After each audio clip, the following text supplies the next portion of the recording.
Hi everyone. I'm previewing the important things for traders to watch this week. I'm putting an extra emphasis on the DAX 30 index, while I'll also touch on upcoming earnings from Apple, Google and Facebook, and run down the highlights from the economic calendar. GKFX Prime presents the week ahead.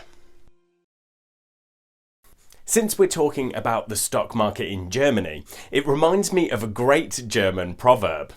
Everything has an end, only a sausage has two. This rally in the DAX index will have an end too, but I'll share why it might not happen yet in just a minute. By the way, if you liked my German proverb, please click the like button. It really helps us spread the word about these videos. I thought it extra relevant to talk about the DAX since we have a lot of German data out this week. We start with the IFO, where expectations are set to slip slightly in July, as well as US durable goods orders on Monday. There is Australian CPI, but the Fed rate decision will be the big one on Wednesday. On Thursday, there is a host of German data to monitor, including Q2 GDP, followed by preliminary US Q2 GDP.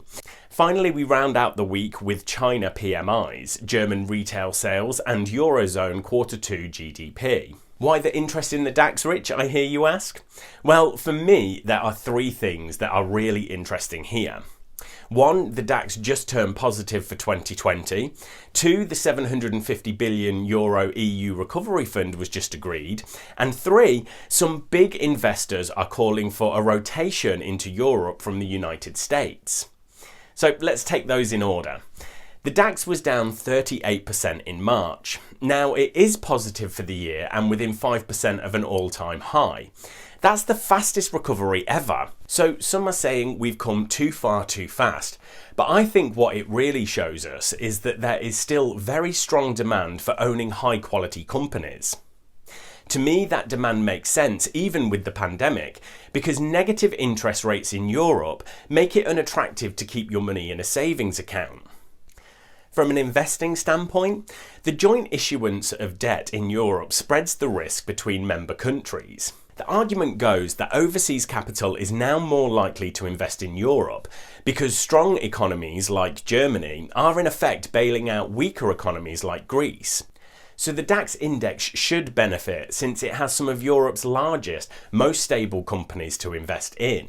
Lastly, big asset management firms like BlackRock have said that Europe's better response to the pandemic and lower resulting rates of unemployment makes it a better place to invest than the United States.